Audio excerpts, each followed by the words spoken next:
SSLC PUC ವಿದ್ಯಾರ್ಥಿಗಳು ಎಕ್ಸಾಮ್ಗೆ ready ಆಗಬೇಡಿ. ಯಾಕಂದರೆ 2026-27ನೇ ಸಾಲಿನ SSLC ಹಾಗೂ PUC ಪರೀಕ್ಷೆ ಅದರ ದಿನಾಂಕಗಳು ಪ್ರಕಟವಾಗಿದ್ದಾವೆ.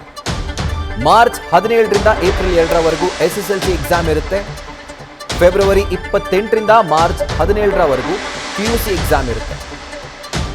ಸೊ SSLC ಹಾಗೂ PUC ಪರೀಕ್ಷೆಗಳು ಈಗ ಪ್ರಕಟವಾಗಿದ್ದಾವೆ. ದಿನಾಂಕಗಳ ಸಮೇತ ಈಗ ಪ್ರಕಟವಾಗಿದೆ. ಇನ್ನು ಮೇಲಿಂದ ಬೇಸಿಗೆಯ ಬಿಸಿಯ ಜೊತೆಗೆ ವಿದ್ಯಾರ್ಥಿಗಳಿಗೆ ಈ ಎಕ್ಸಾಮ್ ತಲೆಬಿಸಿ ಕೂಡ ಶುರುವಾಗುತ್ತೆ.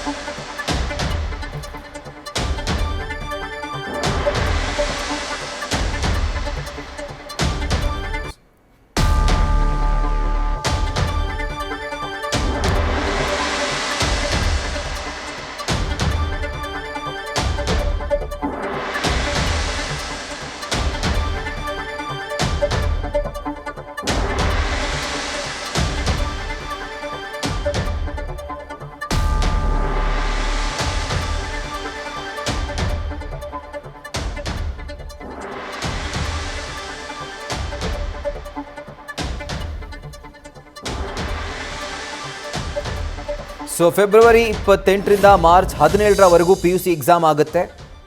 ಮೊದಲನೇದಾಗಿ ಶುರುವಾಗುವಂಥದ್ದು PUC ಎಕ್ಸಾಮ್. ಅದಾದ ನಂತರ ಮಾರ್ಚ್ 17ನೇ ತಾರೀಕಿಂದ ಏಪ್ರಿಲ್ 2ರವರೆಗೂ SSLC ಎಕ್ಸಾಮ್ ಶೆಡ್ಯೂಲ್ ಆಗಿದೆ. ಸೊ ಇನ್ನು ಕೆಲವೇ ದಿನಗಳಷ್ಟೇ ಬಾಕಿ ಇರೋದು PUC ಎಕ್ಸಾಮ್ ಶುರುವಾಗಲಿಕ್ಕೆ. ಇನ್ಫ್ಯಾಕ್ಟ್ ಕೆಲವೇ ದಿನಗಳನ್ನೋದಕ್ಕಿಂತ ಕೆಲವೇ ವಾರಗಳು, 1 ವಾರ 2 ವಾರ ಅಷ್ಟೇ ಇರೋದು. ಸೊ ಯಾವೆಲ್ಲ ವಿದ್ಯಾರ್ಥಿಗಳು ಪ್ರಿಪರೇಷನ್ಗಳನ್ನ ಶುರು ಮಾಡಿಕೊಂಡಿದ್ದಾರೋ ಸೊ ಅವರಿಗೆ ಈಗ ಟೆನ್ಷನ್ ಕೂಡ ಜೊತೆಯಲ್ಲಿ ಶುರುವಾಗ್ತಾ ಇದೆ.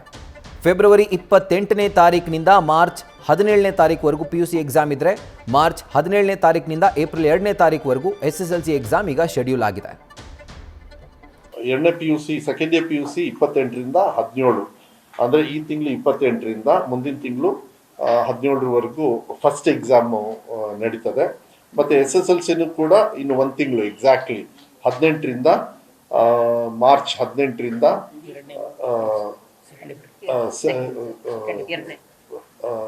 ಸೆಕೆಂಡ್ ಏಪ್ರಿಲ್ ಅಲ್ಲಿವರೆಗೂ ಕೂಡ ನಡೀತದೆ. ಟೈಮಿಂಗ್ ಕೂಡ ಎಲ್ಲ ಇದೆ. ಎಷ್ಟು ಮಕ್ಕಳು ಬರ್ತಾ ಇದ್ದಾರೆ ಎಕ್ಸಾಮಿನೇಷನ್ಗೆ, 7,10,000 PUCಯಲ್ಲಿ ಚಿಲ್ಡ್ರೆ ಮತ್ತು 9,00,000 ಚಿಲ್ಡ್ರೆ SSLCಯಲ್ಲಿ, ಮತ್ತು ಎಷ್ಟು ಕೇಂದ್ರಗಳು ಕೂಡ ಅದರಲ್ಲಿ ನಾವು ಹಾಕಿದ್ದೀವಿ. ಪರೀಕ್ಷಾ ನಡೀತಕ್ಕಂಥ ಕೇಂದ್ರಗಳು 1,217 PUC, 2,871 SSLCಯಲ್ಲಿ ನಡೀತದೆ. ಎಲ್ಲ ಕಡೆನೂ ಕೂಡ ಎಲ್ಲ ನಮ್ಮ ಇಲಾಖೆಯಿಂದ ಏನೇನು ಪ್ರಿಪರೇಷನ್ ಆಗಬೇಕು ಅದನ್ನು ಸಂಪೂರ್ಣವಾಗಿ ನಾವೆಲ್ಲದೂ ಕೂಡ ನಾವು ನಡ್ಕೊಂಡು ಬಂದಿದ್ದೀವಿ. ಎಲ್ಲ ಕಡೆನೂ ಕೂಡ ವೆಬ್ಕಾಸ್ಟಿಂಗ್